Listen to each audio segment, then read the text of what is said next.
First question दिया हुआ है कि एक व्यक्ति अपनी संपत्ति का 40% अपनी पत्नी को और शेष अपने बच्चे को दे देता है। अगर मैं मान लेता हूँ कि उसकी संपत्ति 100 है, तो 100 का 40% वो अपनी पत्नी को दे देता है, तो यानी 40 अपनी पत्नी को दे देता है।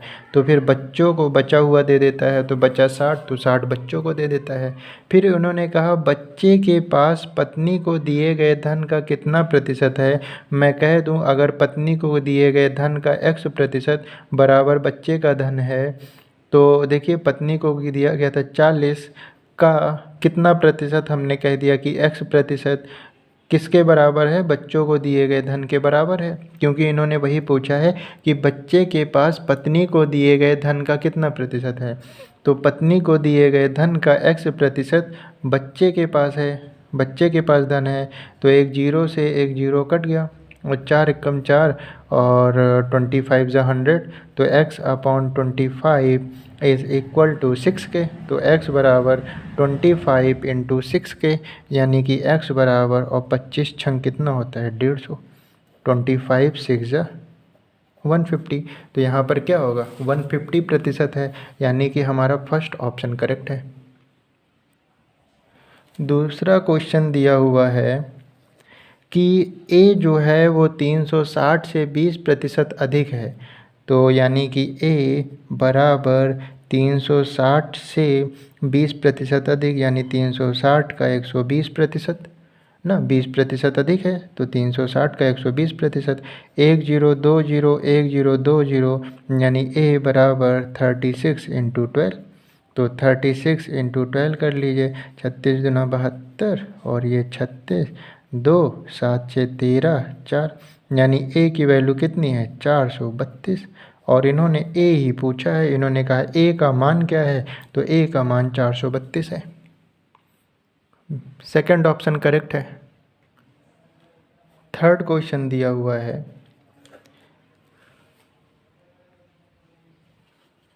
कि P Q से 25% कम है, तो यानी कि P जो है वो Q से 25% कम है, तो Q इंटू 75/100, क्योंकि 25% कम था तो हमने 25% कम कर दिया, तो यानी कि P बराबर है Q का 75/100 बराबर 25 3 75, 25 चौका 100, यानी P बराबर Q इंटू 3/4।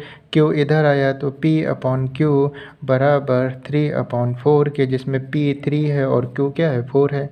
तो इन्होंने कहा है कि Q जो है वो P से कितना प्रतिशत अधिक है, Q जो है वो P से कितना प्रतिशत अधिक है, यानी कि ग्रोथ परसेंटेज। और उसके लिए मैंने बताया था ग्रोथ परसेंटेज के लिए कि growth upon original value into 100। Growth कितने की हो रही है, 3 से 4 होने में 1 की ग्रोथ हो रही है। और इन्होंने पूछा है Q P से कितना प्रतिशत अधिक है, तो Q का पूछा है तो P की वैल्यू यहाँ रखी जाएगी और इनटू क्या 100, तो ये हो गया 100/3, और 100/3% का मतलब होता है 33.33%। तो यहाँ पे हमारा कौन सा ऑप्शन होगा, थर्ड ऑप्शन करेक्ट होगा। क्वेश्चन नंबर 4 में दिया हुआ है कि रवि सूर्या से 12 वर्ष छोटा है। तो इसको अगर मैथमेटिकल फॉर्म में लिखना हो तो हम लिखेंगे रवि बराबर सूर्या माइनस 12। ये हो गया, रवि जो है वो सूर्या से 12 साल छोटा हो गया। रवि की आयु उसकी और सूर्या की आयु के योग का 40% है, यानी कि रवि की आयु प्लस सूर्या की आयु का जो 40% है वो किसके बराबर है, वो रवि की आयु के बराबर है। यही बात इन्होंने कही है कि रवि की आयु प्लस सूर्या की आयु का 40% रवि की आयु है, तो 0 से 0 कट गया, 2 दूनी 4 2 पंचे 10, यानी कि आ गया 2/5 R प्लस S बराबर किसके, R के। तो 5 इधर आ जाएगा और 2 का अंदर मल्टीप्लाई हो जाएगा इससे भी और इससे भी, यानी कि 2R प्लस 2S बराबर 5R के। R को इधर ले आएंगे तो 2S बराबर 5R माइनस 2R, तो 2S बराबर 3R, या हम बोल सकते हैं कि S अपॉन R बराबर 3/2 के S यहीं पे था, R को इधर ले आए, 3 यहीं पे था, 2 को इधर ले आए, यानी अगर S 3 साल का है तो रवि 2 साल का होगा। पर पहली लाइन में इन्होंने कहा था कि रवि जो है वो किससे, सूर्या से 12 वर्ष छोटा है। तो यहाँ पे मतलब अंतर दोनों की उम्र में कितने का है, 12 का। पर यहाँ पर अंतर कितने का है, 1 का। तो 12 का अगर आपको अंतर चाहिए तो आप क्या करेंगे, 12 से मल्टीप्लाई। तो जब 12 से मल्टीप्लाई करेंगे तो देखिए सूर्य की उम्र हो जाएगी 12 तेईं 36 और रवि की उम्र हो जाएगी 24। तो देखिए दोनों की उम्र में अंतर 12 का आ गया, यानी कि सूर्य की सही उम्र क्या है 36 और रवि की सही उम्र क्या है 24। तो ये ध्यान रखिए, आपका रेशियो का अगर आपको अंतर लाना है, जो अंतर था, क्योंकि हमारा अंतर तो 1 था पर इनका अंतर 12 का था, तो हमने 12 से मल्टीप्लाई करा दिया, तो देखिए 12 का अंतर आ गया। उसके बाद इन्होंने कहा है आज से 9 वर्ष बाद सूर्य की आयु क्या होगी। तो सूर्य अगर आज 36 साल का है तो 9 वर्ष बाद 36 + 9 साल का हो जाएगा, यानी कि 45 वर्ष का हो जाएगा। तो यही हमारा करेक्ट आंसर होगा और ये ऑप्शन नंबर 4 यहाँ पे करेक्ट है। क्वेश्चन नंबर 5, आज का क्वेश्चन नंबर 5, इन्होंने कहा कि A का 5%, तो ये देखिए A का 5% बराबर किसके है, B के। तो 5 एकम 5, 5 दूनी 10, यानी A/20 बराबर B के। ठीक है। फिर इन्होंने कहा है कि 20 का B% बराबर A, मतलब कि क्या होगा। तो देखिए तो इसको करने के लिए आपको ऑप्शन से वैल्यू रखना पड़ेगा और आपको ऑप्शंस पुट करना पड़ेगा। जो A/20 बराबर B देगा वही सही होगा। जैसे फोर्थ ऑप्शन अगर हमने पुट किया यहाँ पे कि A/20 का, हाँ अब दिख रहा होगा, जैसे फोर्थ ऑप्शन हमने पुट कर दिया कि A/20 का 20%। ठीक है, तो जो A/20 बराबर B देगा वही हमारा ऑप्शन करेक्ट होगा। तो देखिए एक जीरो से एक जीरो कट गया, 2 से इसको काट दिया 10। ठीक है, तो ये हो गया 20 × B/100 बराबर A/100।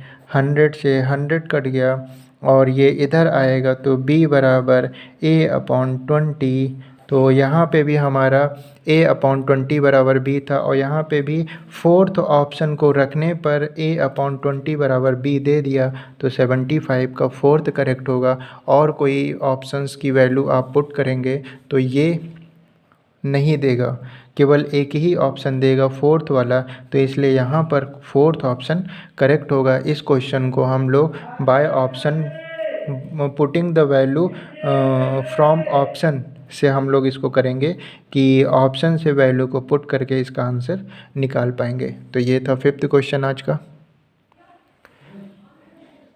6 दिया हुआ है कि 1600 के, तो देखिए 1600 के 250%, तो 250% का मतलब बटे 100, और उसके बाद फिर का है और 0.06%, तो 0.06% का मतलब अपॉन 100 किसके बराबर होगा। तो इसको सॉल्व कर लीजिए। जब डेसिमल हटाएंगे तो नीचे 2 जीरो बढ़ गया। ठीक है, अब देखिए 2 जीरो से ये 2 जीरो काट दिया, उसके बाद एक जीरो से ये 1 जीरो काट दिया, 25 एकम 25, 25 चौका 100 हो गया, और 4 एकम 4 और 4 चौक 16 हो गया। ठीक है, 2 दूनी 4, 2 पंचे 10 हो गया। ठीक है, ये हो गया 6 दूनी 12 और बटे 5, तो 12/5 को सॉल्व कर लीजिए। 5 दूनी 10, 2 डेसिमल लगाया, जीरो बढ़ाया, और 5 चौक क्या, 5 चौक 20, तो यानी कि हमारा क्या आया 2.4। तो यहाँ पे 2.4 हमारा फोर्थ ऑप्शन है, तो ये फोर्थ ऑप्शन यहाँ पर करेक्ट होगा। 7th क्वेश्चन की बात कर लेते हैं। इन्होंने कहा कि 600 x है और 800 y है, तो x y से कितना प्रतिशत कम है। तो वही फॉर्मूला आपको लगाना है, कम परसेंटेज बराबर कम बटे ओरिजिनल वैल्यू इंटू 100। तो कम कितना है, तो देखिए 600 और 800 के बीच का अंतर वही कम यानी कि 200 अपॉन इन्होंने पूछा है x का कितना प्रतिशत कम है, तो y की वैल्यू ओरिजिनल वैल्यू होगी, y की वैल्यू 800 इंटू में क्या 100। अब देखिए 2 जीरो से 2 जीरो कट गया, 2 एक कम 2, 2 चौक 8 और 4 से काटा तो ये 25, यानी कि कितने परसेंट कम है, तो 25% कम है। तो ये 77 में यहाँ पर 25% यानी कि ऑप्शन नंबर सेकंड करेक्ट होगा। नेक्स्ट क्वेश्चन दिया हुआ है कि आज का ये 8th क्वेश्चन है, हम लोग 7 क्वेश्चन कर चुके हैं। तो किसी व्यक्ति के वेतन में पहले 20% की वृद्धि की गई और फिर उसमें 20% की कमी की गई, तो उसके वेतन में परिवर्तन होगा।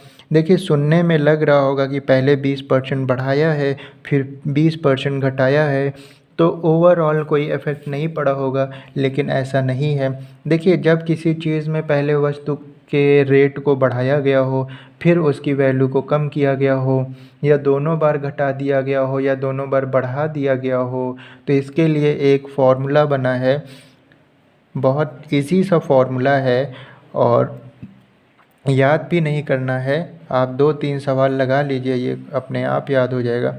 तो ये बताता है कमी या फिर वृद्धि परसेंटेज, कमी या फिर वृद्धि परसेंटेज। तो यहाँ पे प्लस माइनस का जो मतलब है, जब प्लस होगा जब वृद्धि हो रही होगी और माइनस होगा जब कमी हो रही होगी। तो आइए क्वेश्चंस में देखते हैं। इन्होंने कहा किसी व्यक्ति के वेतन में पहले 20% की वृद्धि की गई, तो यानी ए बराबर 20% की वृद्धि की गई तो ए की वैल्यू प्लस बी। उसके बाद 20% की कमी की गई यानी कि बी बराबर 20% की कमी की गई तो माइनस बी।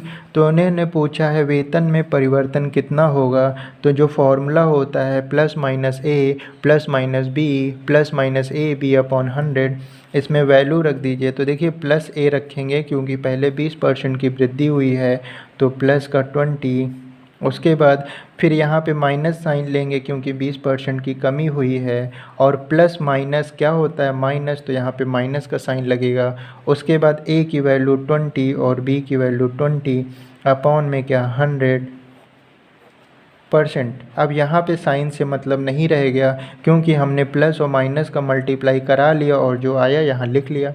अब देखिए ये प्लस का 20 है, ये माइनस का 20 है, ये कट जाएगा। 1 0 2 0 1 0 2 0 कट गया और 2 2 ज़ा 4 यानी हमारा बचा -4%। माइनस साइन ये शो कराता है कि 4% की कमी होगी, तो यहाँ पे पहला ऑप्शन सही होगा। अब देखिए 4% पहले और दूसरे दोनों में है, लेकिन माइनस साइन आया है इसलिए 4% की कमी होगी। ये था 8th क्वेश्चन। 9th क्वेश्चन की बात करते हैं। 9th क्वेश्चन, तो इन्होंने कहा है किसी संख्या में पहले 20% की वृद्धि की गई फिर 20% की कमी की गई, तो शुद्ध प्रतिशत वृद्धि या कमी ज्ञात करिए। यानी कि एक बार बढ़ाया गया एक बार घटाया गया, तो यही वाला फॉर्मूला लगाएंगे हम लोग परसेंटेज। अब देखिए पहले 20% की वृद्धि की गई यानी ए की वैल्यू क्या हो जाएगी प्लस का 20, फिर 10% की कमी की गई यानी बी की वैल्यू -10, और फिर हमें ओवरऑल वृद्धि या कमी बताना है। तो देखिए +20 -10 और plus minus minus 20 into 10 upon में 100, और उसके बाद क्या परसेंट का साइन। 20 में से 10 गया तो ये बचा 10 प्लस का और माइनस, 2 जीरो से 2 जीरो कट गया और 2%, 10 में से 2 गया 8%। ये प्लस का साइन आया है यानी कि शो कर रहा है कि 8% की वृद्धि हुई है। तो आपको ऑप्शन में दोनों ही मिलेंगे, 8% की वृद्धि या 8% की कमी। तो प्लस साइन आया है तो वृद्धि होगी, तो यहाँ पे थर्ड ऑप्शन करेक्ट हो जाएगा। 10th क्वेश्चन में दिया हुआ है कि किसी वस्तु पर लगे कर में पहले 10% की कमी की गई, यानी हम समझ गए कि ए की वैल्यू 10% की कमी की गई तो -10, और खपत में 10% की बढ़ोतरी की गई यानी कि बी की वैल्यू 10% की बढ़ोतरी की गई है तो +10। तो इन्होंने कहा है कि राजस्व में प्रतिशत परिवर्तन ज्ञात कीजिए, यानी कि वही plus minus a plus minus b plus minus a b बटे 100% ना। तो अब देखिए, पहली वैल्यू हमारी -10 है तो -10, दूसरी वैल्यू +10 है तो +10, और माइनस प्लस माइनस 10 गुणे 10 बटे 100%। ये 10 से ये 10 कट गया, 1 0 2 0 1 0 जो 2 0, 1 का 1 से मल्टीप्लाई -1%। इसका मतलब ये है कि 1% की कमी हुई है, तो यहाँ पे थर्ड ऑप्शन करेक्ट होगा। तो ये थे आज के 10 क्वेश्चन। आगे के वीडियो में 10 क्वेश्चन और करेंगे।